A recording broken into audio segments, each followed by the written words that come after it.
Pemirsa, pemilihan Gubernur DKI Jakarta putaran kedua sudah di depan mata. Persaingan antara kedua kandidat pun semakin memanas. Kampanye hitam atau black campaign untuk menjatuhkan salah satu kandidat marak terjadi. Bahkan isu SARA pun dihembuskan.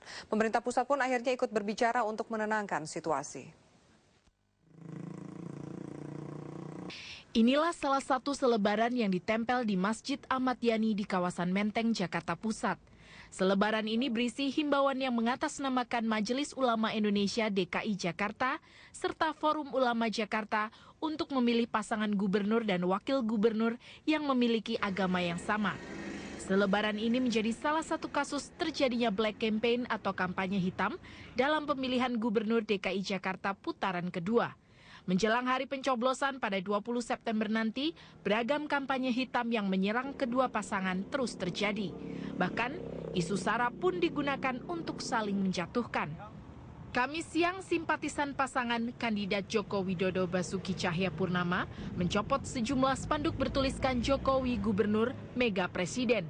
Menurut simpatisan Jokowi, spanduk yang dipasang di Jalan Diponegoro dan Jalan Surabaya, Jakarta Pusat ini bukan merupakan spanduk yang dibuat oleh kubu Jokowi Ahok. Salah satu kampanye hitam dengan menggunakan isu SARA terjadi di media sosial YouTube. Sejak beberapa hari lalu, beredar video berjudul Cowboy China, Pimpin Jakarta yang berisi ancaman Jakarta akan mengalami kerusuhan seperti tahun 1998 jika pasangan tertentu terpilih dalam pemilihan gubernur DKI. Namun, video syarat SARA ini telah dihapus dari YouTube. Semakin banyaknya kampanye hitam ini membuat pemerintah pusat akhirnya ikut berbicara. Saudara sekalian, sangat disayangkan bahwa proses demokrasi kita menjadi tidak baik dengan adanya tayangan video yang diunggah di YouTube tersebut. Dan ini sudah beredar di masyarakat. Peristiwa tahun 98 adalah peristiwa yang kelam, peristiwa yang sangat menyedihkan, dan kita semua berjanji untuk tidak boleh terulang kembali. Sehingga pemanfaatan informasi teknologi seperti ini yang digunakan untuk menghasut, mengancam, apalagi di dalam proses demokrasi yang sedang kita jalankan tidak baik dan sangat-sangat mencederai proses transformasi demokrasi yang kita kerjakan sekarang ini. Persaingan sengit tampaknya semakin terjadi untuk menduduki kursi nomor 1 DKI Jakarta. Namun keputusan siapa yang bakal menang tetap di tangan masyarakat. Warga Jakarta seharusnya semakin pintar untuk menentukan siapa pemimpin terbaik bagi mereka. Tim Liputan Metro TV. Pemirsa, Gubernur Fauzi Bowo yang juga menjadi calon gubernur incumbent menolak berkomentar tentang video YouTube berbau SARA terkait pemilu kada DKI Jakarta. Ya mungkin 1 tahun 2 tahun. Bang, tayangan YouTube nih bang, tentang etnis tertentu nih bang.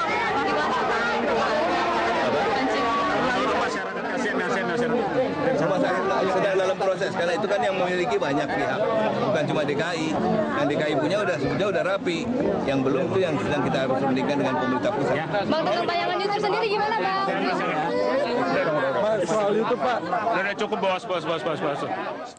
Pemirsa, calon gubernur DKI Jakarta Joko Widodo enggan menanggapi berbagai bentuk kampanye hitam atau black campaign yang berbau SARA yang memojokkan dirinya serta pasangannya Basuki Cahayapurnama.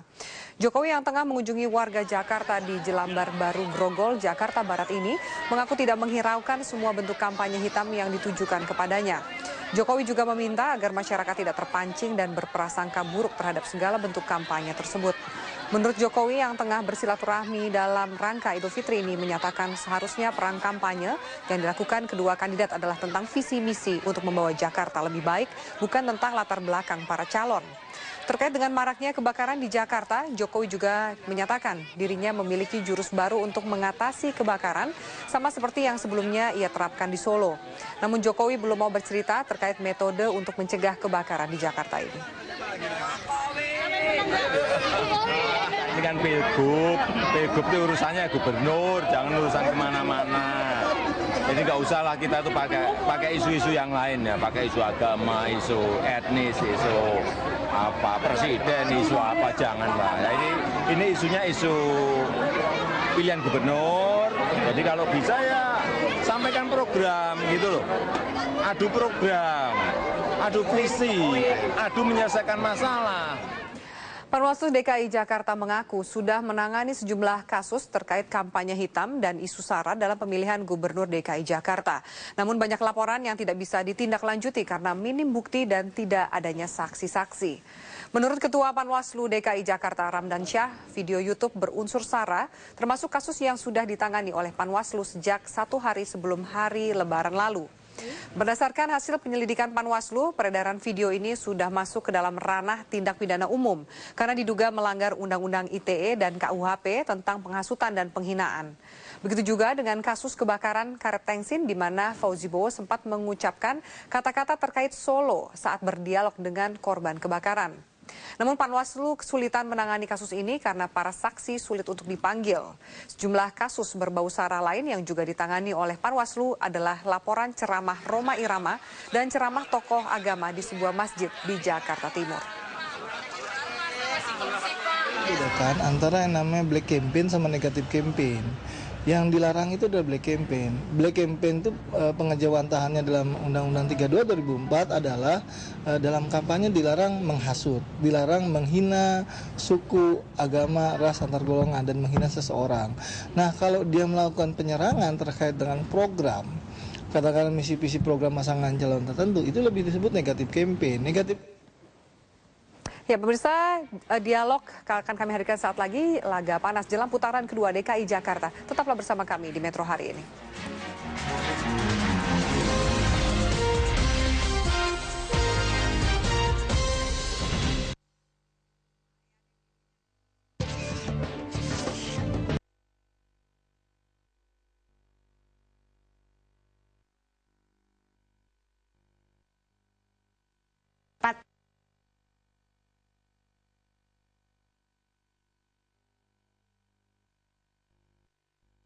Dekat kuat sepanjang hari. Caranya? Aplikasikan ketiga titik. Tekan perlahan, tahan, dan gigit selama beberapa detik. Untuk melepas, kumurlah dengan air, goyangkan gigi tiruan secara perlahan, dan tarik dengan lembut. Poliden krim perekat gigi tiruan hanya Rp600 per pemakaian. Dapatkan Poliden krim perekat gigi tiruan di supermarket atau apotek terdekat. Persembahan Medivax untuk Poliden. Pakai pelembut? Setrika masih susah. Semua pelembut bau sabun, wanginya nggak segar, lecek, nggak keren. Yang benar pakai Kispray. Setrika tetap lebih gampang, bajumu jadi keren. Kispray. Parfumnya segar, tidak bau sabun lagi. Kispray, setrika tetap lebih gampang. Silat itu suatu media untuk bersilaturahmi. Zahir silat mencari teman, batin silat mencari Tuhan.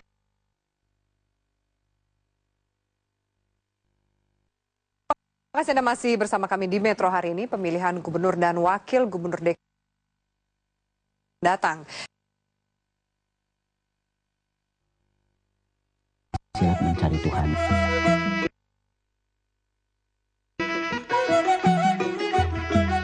Silat Bowo ini murahnya nggak bisa diminta, mahal nggak bisa dibeli. Gantung tinggi buang jauh itu, yang digantung itu sifat arogansinya. Lestari, Langkah Silat Minangkabau, besok jam 3 sore.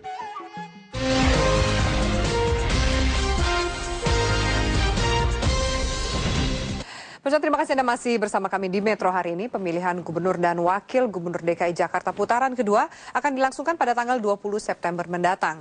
Kian mendekati hari pelaksanaan, situasi politik Jakarta terasa semakin panas. Isu dan kampanye hitam berseliweran dari kedua kubu sehingga menyimpang jauh dari etika politik dan juga nilai-nilai demokrasi.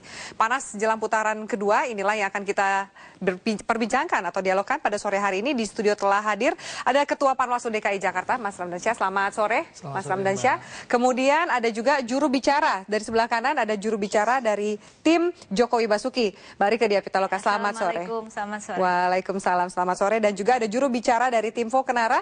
Bukan dari timnya, juru bicara calon juru bicara calon gubernur Foke. Ya, makasih. Nara juga. Oke, Yudi Kusnadi, selamat sore. Sore, Mas Yudi. Dan terakhir ada sejarawan Mas Jaja Rizal. Ya, selamat sore. Baik, langsung saya akan tanya kedua juru bicara ini. Anda melihat sebenarnya situasi jelang putaran kedua ini seperti apa sih? Sepanas itukah? Atau buat Anda sebagai juru bicara dan juga ikut mensukseskan para calon gubernur ini, adem-adem saja?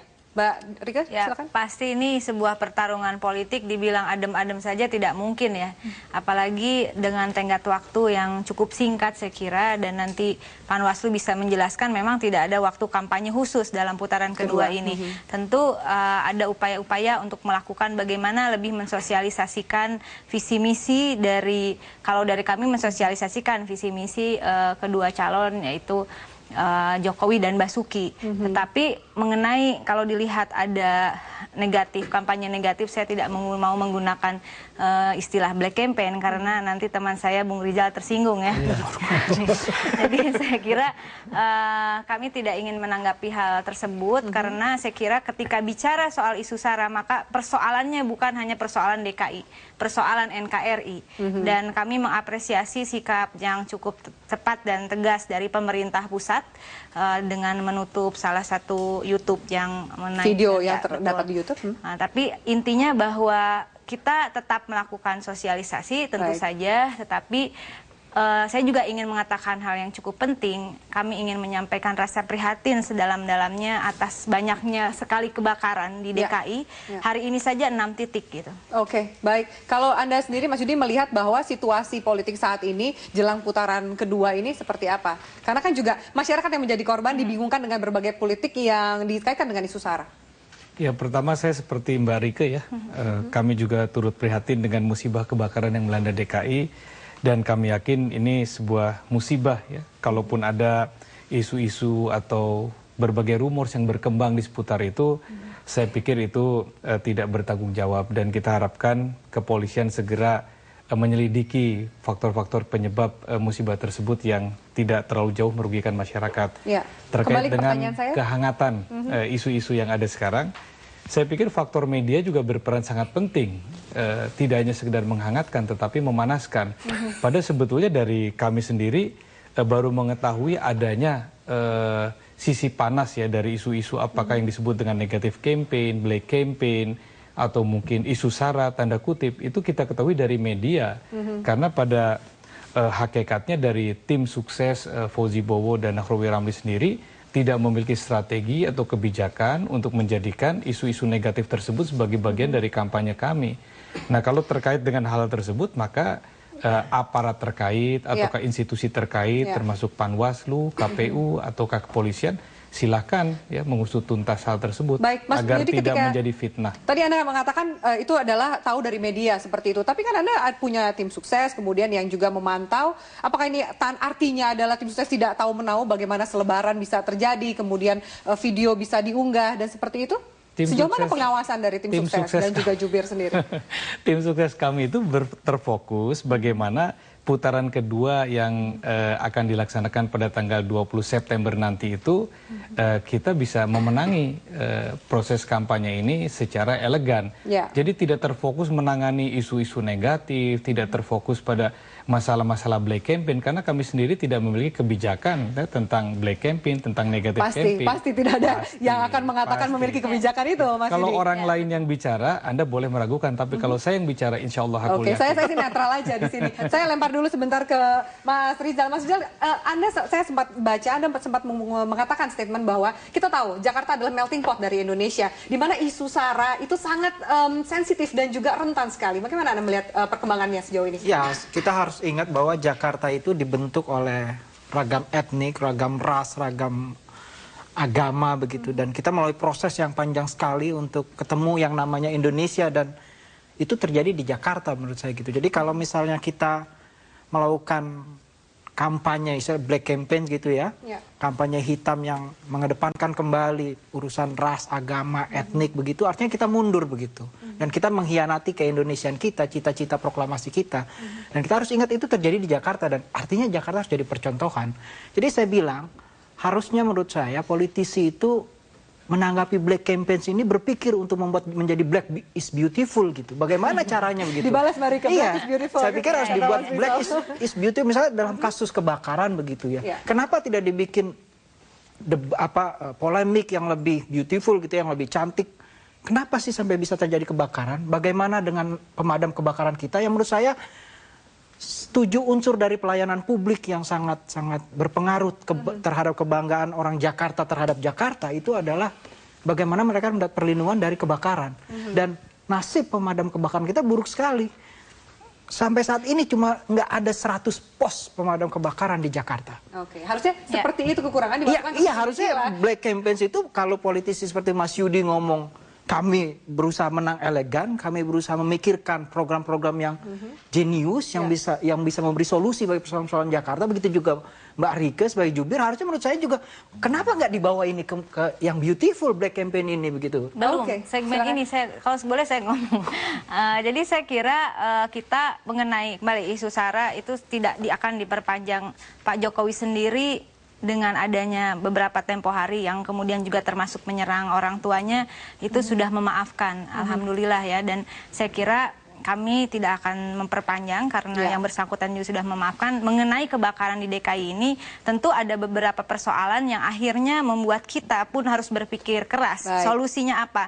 Misalnya tadi infrastruktur kebakaran itu harus dibenahi, dan ada satu hal di samping infrastruktur kebakaran yang Marika harus saya potong di sini, kita harus jeda azan dulu, nanti kita lanjutkan sesaat lagi. Seperti apa nanti yang akan disampaikan oleh Marika, pemirsa kami akan segera kembali sesaat lagi, tetaplah di Metro hari ini.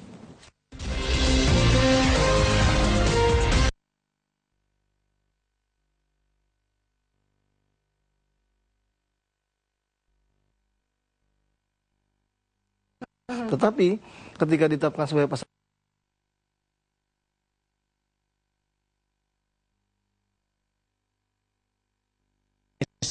dan masyarakat ibu kota masyarakat cerdas, dia bisa memilih calon gubernurnya itu bisa dari visi misinya. Ya, saya rasa sih nggak bagus juga ya seperti itu ya. Kita kan semua sudah satu membawa bendera Indonesia, apalagi yang mau diributkan. Menjelang pilkada ini, baik calon A ataupun calon B tidak perlu menimbulkan isu-isu SARA. Sebaiknya ya persoalan pilkada ini dijalani aja, dihadapi aja dengan cara-cara yang sportif, cara-cara yang elegan untuk memberikan pelajaran politik bagi warga Jakarta. Baik, pemirsa, kita lanjutkan dialog kita. Mas Ramdan yang dari tadi belum kedengeran suaranya, saya mau tanya pendapat Anda. Bagaimana Anda melihat apakah isu SARA ini juga masih laku Mas untuk dijual, untuk menjatuhkan lawan politik?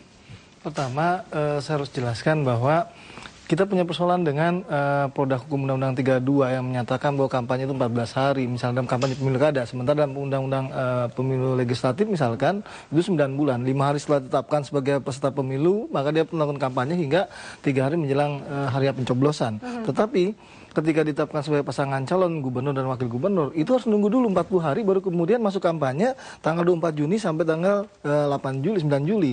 Nah, dalam putaran kedua sama, ditetapkan oleh KPU DKI Jakarta tanggal 20 Juli sebagai pemenang pada putaran pertama, Pak Jokowi, Ahok, dan kemudian Pak Fokenara. Dia harus menunggu lagi 14, 15, 16 September baru melakukan kampanye. Nah, ini tentu saja pada masa-masa, katakanlah masa idah, saya nggak tahu disebut masa apa ini, kan ada kreativitas yang namanya komunikasi politik yang harus dilakukan. Yang masih tetap akan berlangsung. Aku tetap berlangsung. Nah, ini komunikasi politik ini kan bentuknya harus tentu saja ada etika. Yang kemudian kalau memang katakan kampanye kan dilarang. Kampanye sudah menyampaikan misi visi program pasangan calon. Nah, tentu saja kan ada bentuk-bentuk yang lain, sosialisasi, ketemu warga segala macam. Ini yang tentu saja dibenarkan. Tetapi kemudian saya tidak tahu apakah di mana ini munculnya.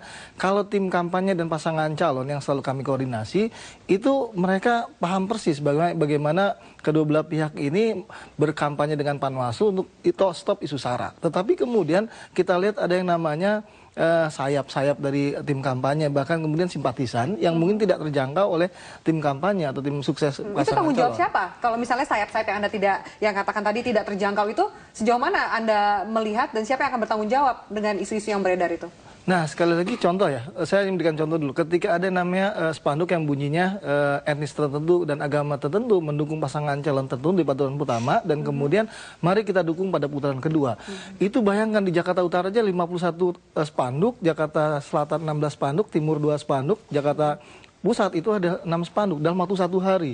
Dan itu tidak jelas identitasnya siapa. Saya pikir nggak mungkin. Pasti nggak mungkin jelas kan, Mas Ramdansyah? Kalau jelas malah langsung ditangkap. Ketika itu tidak jelas, maka kemudian Panwaslu hari itu juga tanggal 29 Juli minta kepada Satpol PP dan KPU bahwa ini pelanggaran administrasi dan diturunkan hari itu juga. Sama dengan hari ini juga kami di Jakarta Selatan ada sekitar 60 alat peraga mendukung pasangan calon tertentu yang harus kami tertibkan. Dan ini kita turunkan. Nah, sekali lagi terkait dengan kreativitas untuk melakukan komunikasi politik itu sebenarnya kan legal, sah, tapi kemudian dengan ada orang mendompleng melakukan komunikasi politik dan melakukan isu sara yang koboi jagoan, yang koboi Jakarta ini, menurut saya ini nggak tepat. Tapi sekali lagi kesulitannya adalah siapa sih main di air keruh? Belum tentu pasangan. Belum ketahuan juga oleh Panwaslu siapa yang kemudian bermain di air keruh ini. Banyak yang mengatakan bahwa ini Panwaslu karena tidak tegas, makanya kemudian maraklah sayap-sayap ini beredar seperti itu. Ada terima dengan persoalannya adalah kami tidak mau melakukan abuse of power, bahwa kewenangan diberikan Undang-Undang Nomor 15 tahun 2011 tentang penyelenggara pemilu. Kami tidak punya kewenangan untuk misalkan penyelidikan dan penyidikan. Yang kedua,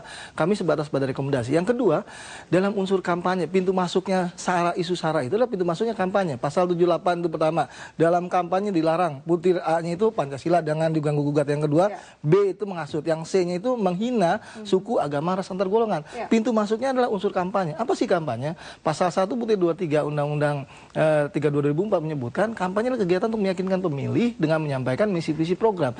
Unsur itu harus terpenuhi dulu, baru kemudian bisa dikatakan kampanye melakukan isu sara. Oke, baik. Dari kampanye hitam atau apapun lah black campaign apa yang kita sebut ini, ada yang meraup keuntungan, baik itu pelaku maupun korban. Anda melihat apakah kemudian ini menguntungkan atau menjatuhkan pasangan? Saya kira kami tidak berbicara soal untung rugi karena kami tidak sedang memperjualbelikan rakyat dalam pilkada DKI ini.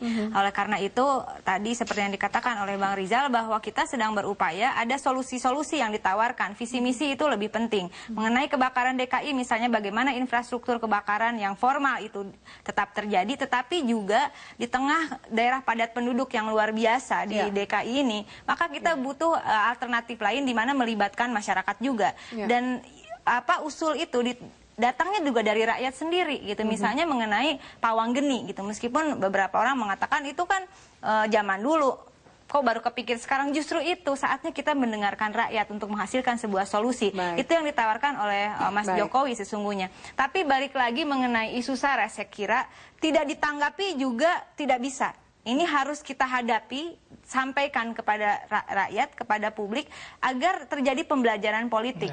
Artinya dengan isu-isu yang ada seperti ini, kami dari pesan dari Mas Jokowi menghimbau kita semua tetap tenang. Tetap tenang dan fokus bahwa pastikan daftar pemilih tetap untuk etnis tertentu pun dia tetap bisa menggunakan hak pilihnya. Tidak perlu takut. Baik, ada itu juga dijamin oleh Undang-Undang Dasar hak pilih itu. Baik, ada juga statement dari kubu Yafoko mengatakan kubu Jokowi Basuki ini menggunakan isu dan fenomena kebakaran ini juga sebagai dipolitisir seperti itu. Anda bagaimana pendapat Anda dengan tanggapan itu?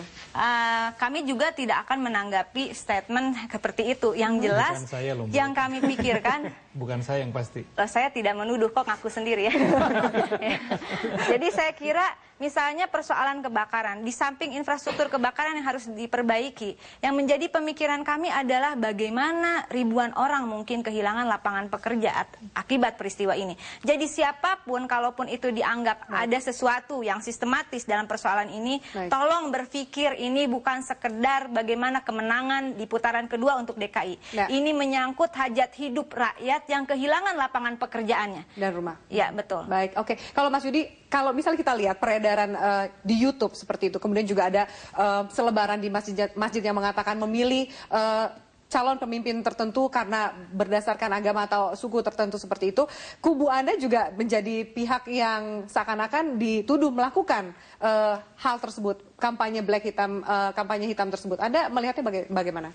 Bedakan antara polisi kampanye, strategi kampanye, dan keyakinan orang untuk memberikan dukungan. Itu tentu berbeda.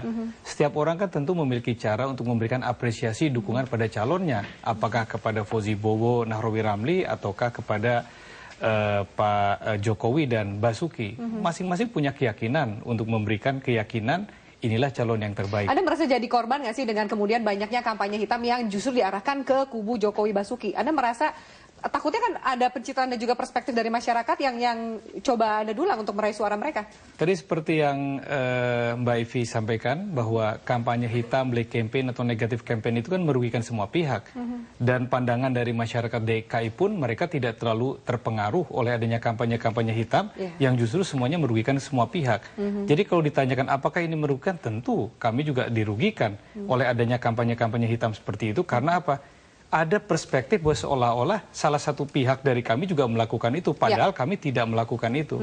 Oleh karenanya saya setuju dengan yang disampaikan oleh Mbak Rike tadi, kita kedepankan ya mengenai visi misi kita pertajam lagi. Nanti Pak Ramdansyah tadi sudah mengatakan bahwa tanggal 14, 15, 16 ada waktu di mana para calon menyampaikan visi dan misinya. Nah, itu kita pertajam. Tapi Mas Yudi, pada saat ini kan kita masih lama ke tanggal 14, 15, 16 September. Hari ini kan tanggal 24. Kita masih cukup lama lagi. Artinya kita punya ruang untuk kemudian isu ini jadi akan terus bergulir. Nah, justru itu menurut saya dan jubir bukan, seperti apa menurut sih? saya kalau sudah tahu seperti itu artinya Panwaslu mesti siaga lagi gitu ya. Anda melihat dari kedua kubu ini melihat kinerja Panwaslu seperti apa sih? Sudah cukup siaga atau apa yang perlu dievaluasi? Saya kira kalau Panwaslu kami selalu positive thinking. Artinya Panwaslu paling tidak sudah tahu waktu kampanye resmi itu masih panjang. Ini ada hal-hal yang kemungkinan terjadi yang kurang baik untuk disampaikan kepada publik. Maka harus ada strategi dari Panwaslu mengenai ini. Justru kami ingin menanyakan apa strategi Panwaslu mengenai persoalan kita akan seperti dengar ini. jawaban dari Pak Ramdansyah sesaat lagi. Pemirsa, tetaplah bersama kami di Metro hari ini.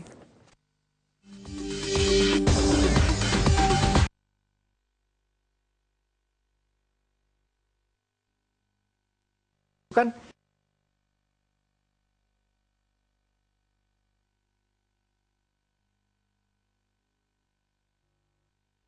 pakai tepung tapioka Patani Gunung untuk membuat bakso, siomay, dan jenis makanan lainnya. Pasti tepung tapioka Patani Gunung.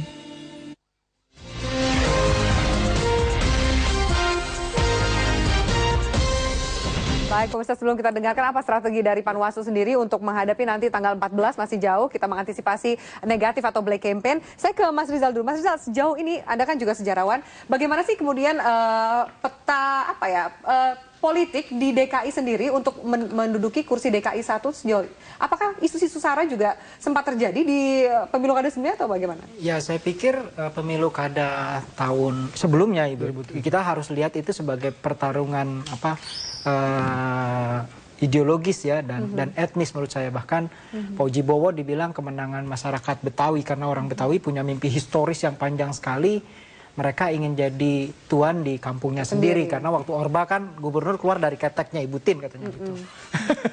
Nah, jadi sementara kubu Adang Dara Jatun itu kan agama begitu dari PKS. Jadi tapi menurut saya ini memang elit seperti memelihara begitu ya isu etnis ini, dan ini sebenarnya menandakan peradaban politik kita yang masih rendah begitu. Yang mundur Anda katakan juga penggunaan SARA. Saya bilang mundur, tapi kan dijawab tadi sama jubir masing-masing sama masing-masing cagup bahwa bukan mereka yang bermain. Artinya mereka menganggap ini bukan kreasi mereka kalau bahasanya Pak Ramdan di periode yang menurut saya ini memang blessing in disguise ya, rahmat tersembunyi bagi siapa yang mau bermain di air keruh karena tidak ada aturan yang bisa mengikat begitu. Tapi yang mengecewakan memang menurut saya mungkin orang akan makin tidak punya harapan terhadap demokrasi apabila ini dibiarkan begitu. Kayak misal Pak Yudi bilang siapapun yang menang kita akan menghadapi suatu masalah raksasa. Birokrasi Jakarta yang mandor kawat, kerja kendor, main korupsinya kuat, ya kan, kemacetannya aja gile, pasti akan terus. Macam-macam hal lah banyak sekali, bencana ekologi gitu.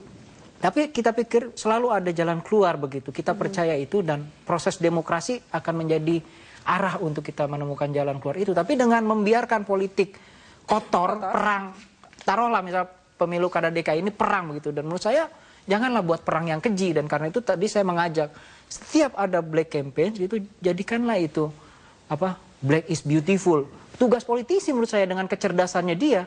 Ya. Tapi sekarang udah nggak beautiful lagi. Anda melihatnya atau seperti apa? Masihkah bisa kemudian jelang nanti putaran kedua 20 September keadaan menjadi lebih kondusif?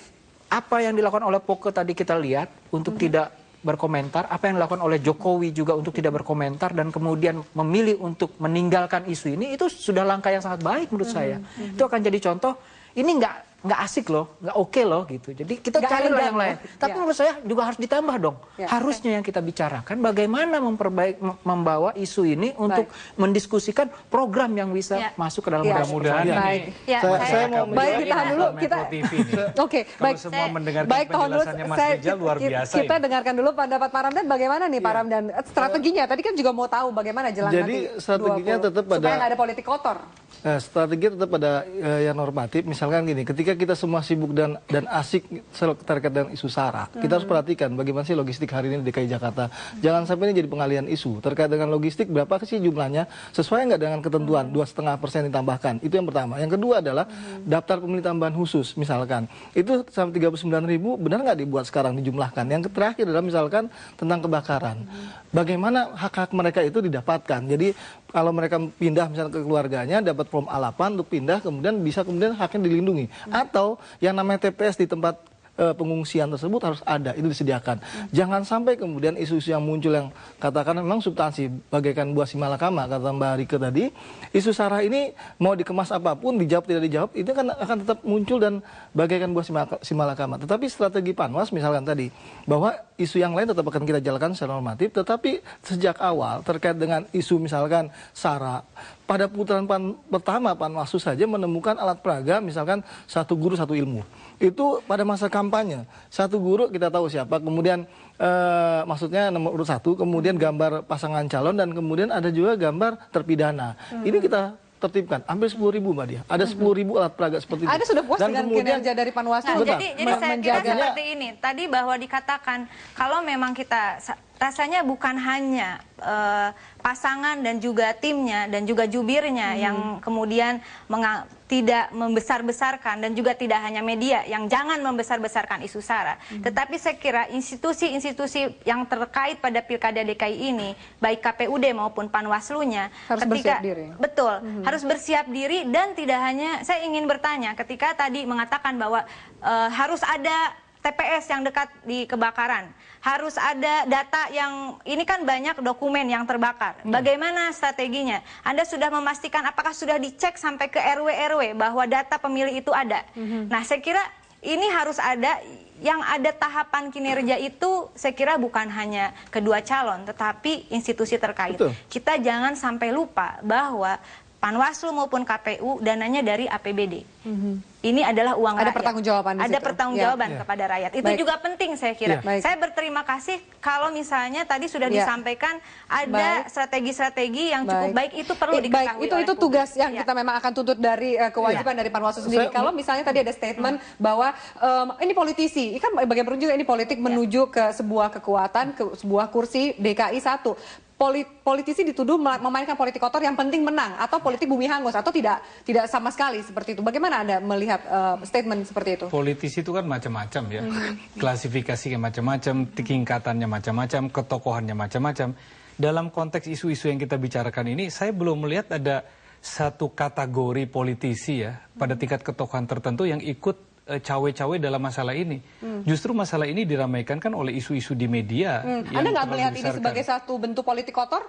Saya melihat ini sebagai sesuatu yang tidak pantas dilakukan dalam sebuah periode kampanye yang seharusnya dilakukan secara elegan.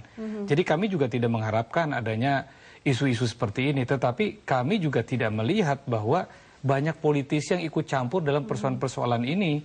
Jadi menurut saya kalau kita semua mau menahan diri ya untuk lebih masuk ke dalam isu-isu yang lebih strategis, seperti disampaikan Mbak Rike tadi, Mas Ramdan, visi misi seperti apa, atau dalam kasus kebakaran apa yang harus kita lakukan, tidak hanya menyelesaikan kasusnya saja, tetapi ke depannya bagaimana membuat kenyamanan.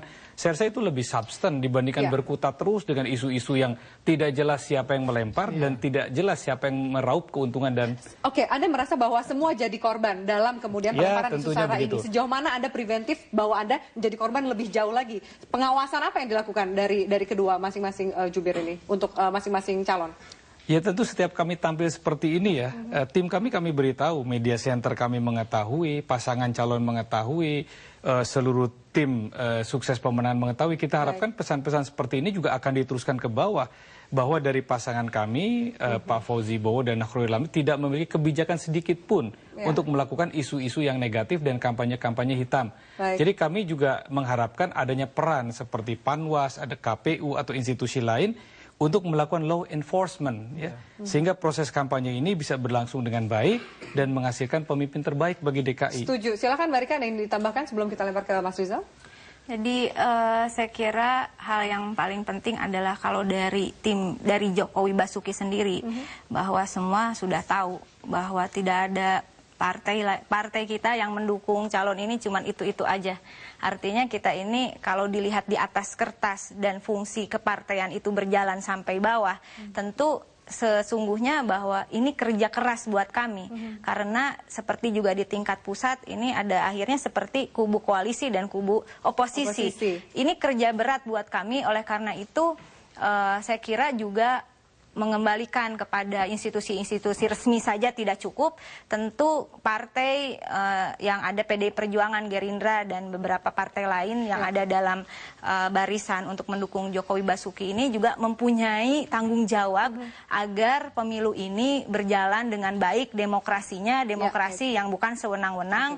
Dan oleh karena itu kami juga turun untuk misalnya bagaimana ada selebaran seperti itu. Kita proaktif juga melaporkan misalnya kepada Panwaslu, dan kemudian kalau bagi kami sebetulnya kami berterima kasih kepada media, karena kalau tidak ada media kami tidak bisa membayangkan bagaimana hal-hal seperti itu kemudian tetap terjadi, ya, dan kemudian kita tidak bisa memberikan keyakinan kepada publik bahwa kalaupun ada teror-teror, intimidasi atau apapun, Anda sebagai warga negara, Anda tetap punya hak untuk memilih. Baik, Anda gitu merasa pihak Anda, kubu Anda merasa bisa mendulang simpati dari kemudian pelemparan isu-isu ini?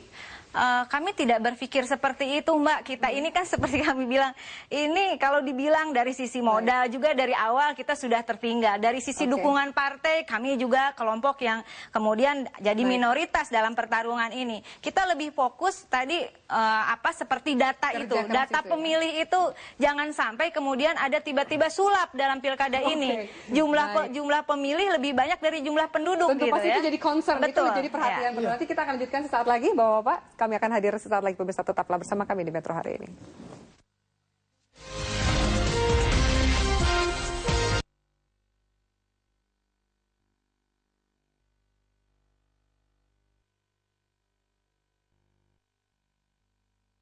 Karena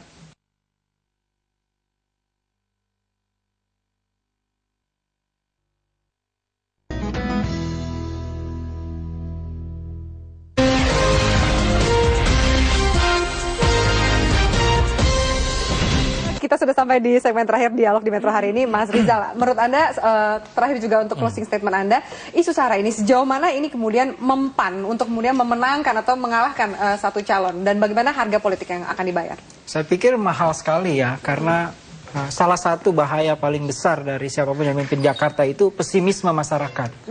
Dan pesimisme itu akan semakin besar dengan menonton cara bermain politik yang kotor seperti ini. Dan saya pikir harusnya partai politik, sekali lagi saya mengajak, itu kan medium alat pendidikan politik bagi masyarakat. Harusnya menurut saya partai politik ngeh dan kaget bangun untuk bagaimana menggiring isu ini kepada pembicaraan yang lebih seksama soal apa akibatnya yang sangat fatal kalau kita kembali menghidupkan tradisi isu-isu SARA ini, karena artinya kita mundur. Bahkan saya pikir bukan hanya para calon, saya pikir di tingkat nasional Presiden juga harus bicara dengan seksama soal betapa berbahayanya isu SARA ini. Kita sudah selesai soal Cina dengan Undang-Undang nomor 12 tahun 2006 ya, SBKRI tidak ada lagi, dan kita sudah ngomong dalam sejarah kita bahwa kita mundur lagi. Kita mundur. Baik, mengerikan itulah. Mengerikan, dan harga terlalu mahal. Dari Panwaslu sendiri bagaimana persiapan juga? Tadi untuk mengademkan situasi. Saya mau melanjutkan yang tadi, bahwa strateginya ketika lihat pada putaran pertama itu potensi itu muncul, kemudian Panwaslu tanggal 24 Juli bersama dengan Forum Kerukunan Umat Beragama, baik pemuka agama Kristen, Protestan, Islam, kemudian Hindu, Buddha maupun Konghucu, kita kemudian melakukan pertemuan yang membahas tentang stop isu SARA. Itu kita melakukan, kemudian kita bikin buletin tablet dengan kerjasama dengan mereka berdua, dengan lembaga ini, kemudian kita sampaikan pada pemuka agama, tidak hanya Islam, tapi semua pemuka agama, yang berikut tanggal 28 depan tanggal 28 Juli kita lakukan buka puasa bersama dan 12 Agustus. Pasangan calon pun hadir. Artinya tadi saya bilang bahwa kalau tim kampanye maupun pasangan calon mereka paham persis tentang isu stop SARA ini. Jadi isu ini pun tidak akan termakan oleh masyarakat. Menurut Pak Panwaslu seperti itu? Artinya gini loh. Tidak akan terlalu mempengaruhi maksud pemilihan? saya ketika konstituen ini tidak bisa diatur, saya pikir perlu ada pendidikan politik harus dipertajam. Yang terakhir saya harus kutip Bang Haji Roma Irama tentunya. Sebenarnya saya kutip bahwa Bang Haji Roma Irama bilang katanya kalau ini masih tetap dilakukan maka sungguh terlalu. Silakan masing-masing ada statement closing dari Mas Yudi. Sedikit saja. Ya, saya berpandangan bahwa isu tentang black campaign, negatif campaign, juga masalah SARA tidak perlu kita perbesar lagi. Ya. Mari kita kedepankan bagaimana visi dan misi untuk menjadikan Jakarta yang modern, maju, nyaman, sejahtera. Itu mungkin akan lebih mengemuka apabila para calon, pasangan calon, maupun para tim sukses mengedepankan hal yang lebih substansial. Dan satu hal lagi, kita juga jangan terlalu underestimate oleh masyarakat Jakarta. Mereka sudah cukup dewasa. Dewasa untuk memilih, menentukan. Mereka akan memilih dan menentukan pemimpinnya yang terbaik bagi masa depan Jakarta. Proklamasi kemerdekaan Republik Indonesia dilakukan di Jakarta dan yang membacakannya adalah 2 orang dengan etnis yang berbeda. Dan itu artinya tidak hanya berbicara soal Jakarta saja, tapi soal NKRI. Itu yang pertama. Yang kedua, saya ingin menyampaikan pesan dari Mas Jokowi untuk seluruh warga DKI dan terutama tim relawan simpatisan untuk tetap tenang. Kita bekerja saja terus, biarkanlah kita melakukan, menyebarkan syiar yang baik kepada warga dan memberikan keyakinan bahwa Allah Subhanahu wa Ta'ala dan doa rakyat tertindas akan bersama perjuangan. Terima kasih banyak atas kehadirannya, Mbak Rike, Mas Yudi, Pak Ramdan dan juga Mas Rizal atas kehadirannya di Dialog Metro hari ini. Baik, tetap memilih ya, jangan takut. Terima kasih banyak pemirsa, kami akan lanjutkan Metro hari ini dengan rekan Kania Sutita Winata. Saat lagi tetaplah bersama kami. Thank you.